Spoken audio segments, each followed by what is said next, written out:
अस्सलाम वालेकुम दोस्तों, उम्मीद करता हूँ आप सब खैरियत से होंगे। मैं doctor Amdad Farooqui 100 days challenge के साथ सुबह मॉर्निंग वॉक के सेशन में आप लोगों के साथ मौजूद हूँ। आज हम जिस मौजू पे गुफ्तगू करते जा रहे हैं वो है वक़्त तेज़ी से बदल रहा है और वक़्त के तकाज़े भी बदल रहे हैं। जो लोग वक़्त के तकाज़ों के साथ अपने आप को बदलते रहते हैं वो फिर ज़िंदगी के दौर में आगे रहते हैं। मैं आपको आज से 25-30 साल पीछे ले जाता हूँ। ये वो ज़माना है कि जिस वक़्त कोई पैगाम कहीं भिजवाना होता था तो बंदा खुद चल के जाता था। अक्सर गांव के अंदर शादी के पैगाम भिजवाने के लिए जो है ना, वो गांव के अंदर नाई का इस्तेमाल किया जाता था, उसे भिजवाते थे कि ये पैगाम दे के आएगा। फिर उसके बाद टेलीफोन का ज़माना आया तो चंद गांव के अंदर टेलीफोन, एक एक गांव में एक टेलीफोन होता था और वो टेलीफोन जब उस पर कॉल्स वगैरह आती थी पूरे गांव उसके अंदर आके टेलीफोन सुना करता था। फिर उसके बाद पीसीओ का ज़माना आया। पीसीओ जगह जगह खुल गए, लोगों ने कॉल्स करना शुरू की। पीसीओ की बात अभी चली थी कि उसके साथ ही मोबाइल फ़ोन जो है इनका दौर ज़रा आया।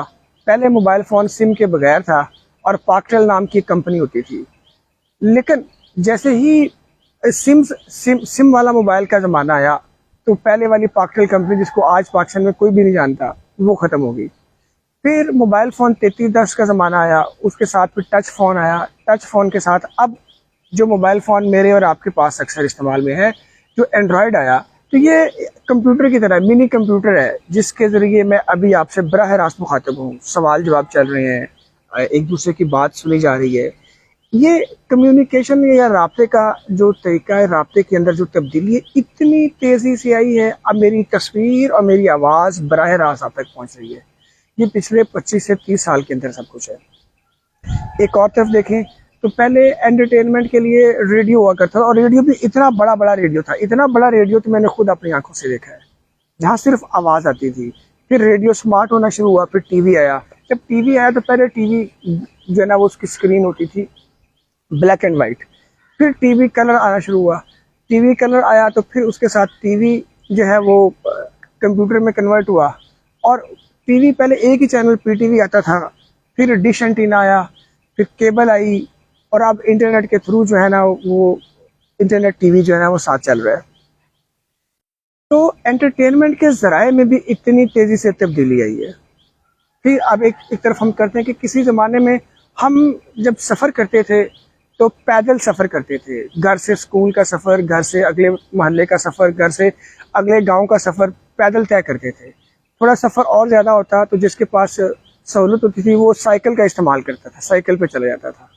मैंने खुद कोई 15 से किलोमीटर, 20 किलोमीटर, 25 किलोमीटर तक का सफ़र पैदल तय किया हुआ है। फिर उसके बाद जब साइकिल का ज़माना था, उसके साथ फिर उसी ज़माने में गधा गाड़ी, घोड़ा गाड़ी और टांगे का ज़माना आया। टांगे के ज़रिए और दूर दूर के इलाकों तक सफ़र करना मुमकिन हुआ। फिर उसके बाद जो है वो लारियों का, बसों का वक्त आया कि बस चलती है एक शहर से दूसरे शहर तक और रास्ते में स्टॉप करके चली जाती है। फिर जब और वक्त ने तरक्की की तो टोयोटा हाइएस आ गई। टोयोटा हाइएस के बाद जब हम आगे देखते हैं तो फिर मज़दे आ गए, वाल्वो बस भी किसी मौके पे आई। फिर उसके बाद और आगे चलते हैं तो नॉन स्टॉप एसी कोचेस का ज़माना आ गया। उससे और आगे चलते हैं तो अब अपनी ज़ाती सवारी में भी इतनी तब्दीलियाँ आ गई हैं कि गाड़ी है, रक्षा है, पिकअप है। गर्ज के तरसील ट्रांसपोर्ट, एक जगह से दूसरी जगह जाने के निज़ाम में पिछले 25 सालों में इनकलाब बर्पा हो गया है। इतनी चीज़ें तेज़ी से तब्दील हो गई हैं। अब अगर कोई टांगे वाला आज भी जिद करे कि नहीं मैं तो टांगा ही चलाना है, मैं तो टांगे तो सवारियां बिठा के लेके जानी है, तो आप लोग सोच सकते हैं कि आज के तेज ज़माने के अंदर जब एक शख्स ने दूसरी जगह पे कम वक्त में पहुंचना है, वो टांगे की सवारी क्यों करेगा? तो टांगे के मालिक को अपना टांगा बेच के रक्षा या उसे गाड़ी लेनी पड़ेगी। इसी तरह जब हम ये तरसील के सिस्टम से निकल के अब हम आ जाते हैं कंस्ट्रक्शन या घरों की तामीर के हवाले से। पहले मिट्टी के घर होते थे, कच्चे घर होते थे। फिर वक्त के साथ वो ईंटों का ज़माना आया तो ईंटों के साथ जो है ना वो घर बनना शुरू हुए। छत जो होती थी वो पहले जो है ना वो बनती थी, सरकंडे की छत होती थी। फिर उसके अंदर जो है ना वो लकड़ी लगा के जो है ना, लकड़ी बाले और छतीर की छत आई। फिर लकड़ी बाले से भी अगली बात चली तो फिर जो है ना वो छत के अंदर जो है ना ईंटें लगाना शुरू हो गई। پھر چھت کے اندر جو ہے نا اینٹوں کے بعد جو اگلا سٹیپ آیا تو لینٹر ڈلنا شروع ہو گیا، اور اب اس سے بھی آگے ایڈوانس چیزیں آ گئی ہیں، تو چیزیں بڑھتی چلی جا رہی ہیں۔ اب تعمیر کے شعبے میں بھی اتنی تیزی سے تبدیلی آئی ہے۔ پہلے فرش کے اوپر جو ہے نا سادہ مٹی کا فرش ہوتا تھا، پھر مٹی کے فرش کو تبدیل کرتے ہوئے اس سے پلستر ہونے لگا، پھر پلستر کے پاس چپس کا زمانہ آیا، چپس لگتی تھی اور رگڑائی ہوتی تھی، اور پھر چپس کے بعد جو ہے نا اب ٹائلوں کا زمانہ آ گیا ہے، ماربل کا زمانہ آ گیا ہے کہ فرش کے اوپر جو ہے نا ٹائل ماربل لگایا جائے۔ اب اگر کوئی بھی چپس کا کاروبار کرنے والا شخص آج بھی یہ ضد کرے کہ یار میں تو فرش پہ چپس لگاتا ہوں تو میں یہی کام ہی کروں گا، میں کیوں ٹائلوں والے کام میں آؤں، تو آپ لوگ خود بتائیے کہ وہ آج کے دور میں سروائیو کر جائے گا، زندہ رہ سکے گا؟ غرض کہ یہ ایک شعبہ نہیں، اب زراعت کے شعبے میں آ جاتے ہیں۔ کسی زمانے میں زمین میں ہل چلانے کے لیے آگے بیل ہوتا تھا، نیچے کسان جو ہے نا پیچھے جو ہے نا لکڑی کا ہل چلاتا تھا۔ وقت کے ساتھ تبدیلی آئی، لکڑی کے ہل سے ٹریکٹر آ گیا۔ جب ٹریکٹر آ گیا تو اس کے ساتھ اب ٹریکٹر سے بھی اگلی بڑی مشین ہے۔ گندم کی کٹائی کے عمل کو لے لیں کہ لوگ لگتے تھے، گندم کاٹتے تھے، کاٹنے کے بعد پھر اس میں سے گندم علیحدہ کرتے تھے، اور یہ عمل کئی دنوں تک چلتا تھا۔ اب ایک ہی مشین آ گئی ہے، وہ چلتی جاتی ہے، گندم کاٹتی جاتی ہے، اور گندم کے خوشے میں سے گندم علیحدہ کرتی جاتی ہے۔ لو جناب، ایک دن کے اندر سارا کھیت جو ہے نا ہینڈل ہو گیا۔ یہ باتیں کرنے کا کیا مقصد ہے؟ یہ باتیں کرنے کا اصل مقصد جو ہے نا آپ کو اس حقیقت کی طرف لے کے آنا ہے کہ وقت بڑی تیزی سے بدل رہا ہے۔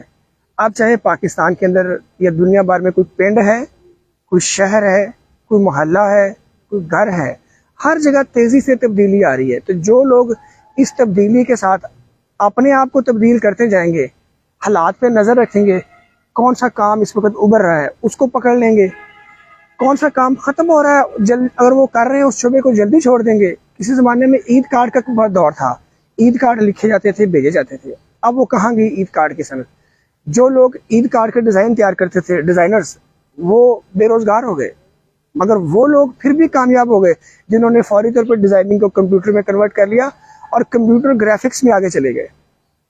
میں جو آپ سے بتانا چاہ رہا ہوں وہ یہ ہے کہ آپ جس بھی زندگی کے شعبے سے تعلق رکھتے ہیں، آپ ٹرانسپورٹ کے شعبے سے تعلق رکھتے ہیں، آپ دکاندار ہیں، آپ طالب علم ہیں، آپ استاد ہیں، ڈاکٹر ہیں، غرض کہ جس بھی شعبے سے تعلق رکھتے ہیں، حالات پہ نظر رکھیں، اپنے آپ کو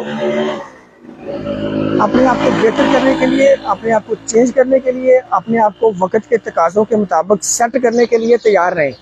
رکنا نہیں ہے، جو رک جاتا ہے وہ پھر پیچھے رہ جاتا ہے۔ میں نے آپ کو مثال دی کہ اگر کوئی ٹانگے کا مالک ضد کرے کہ میں نے آج بھی ٹانگے پہ سواریاں لے کے جانی ہے، تو وہ اکیلا ہی چلتا جائے گا، اس کے ساتھ کوئی نہیں بیٹھے گا، کیونکہ ٹانگے پہ جتنا وقت لگے گا ایک جگہ سے دوسری جگہ، وہ اتنا وقت لوگوں کے پاس نہیں ہے۔ تو آج کا ہمارا یہی پیغام ہے کہ وقت کے تقاضوں کو سمجھیں اور وقت پہ ہی ایکشن لیں۔ جو چیزیں چھوڑنے والی اس کو چھوڑتے چلے جائیں، اور جو چیزیں اپنانے والی ہیں ان کو اپناتے چلے جائیں، تاکہ آپ کی زندگی، آپ کا پیشہ، آپ کا کام وقت کے تقاضوں کے مطابق ہو اور آپ زندگی کے میدان میں کہیں پیچھے نہ رہ جائیں۔ دعاؤں میں یاد رکھیے، اور اس پیغام کو، اس خیال کو، اس سوچ کو اپنی ذات اور اپنی ذات سے وابستہ جو قریبی احباب ہیں ان سے شیئر کیجئے اور غور کیجئے، اور اپنی تبدیلی کا سفر جو ہے وہ جاری رکھیے۔ رکنا موت ہے، تبدیلی زندگی ہے، حرکت زندگی ہے۔ سمندر میں پانی کھڑا ہو جائے گا تو بدبو آ جائے گی، اس کے اندر کیڑے مکوڑے پڑ جائیں گے۔ چلتا رہے گا، رواں رہے گا تو زندگی رہے گی۔ چلنے کا نام ہی زندگی ہے۔ فی امان اللہ، خدا حافظ۔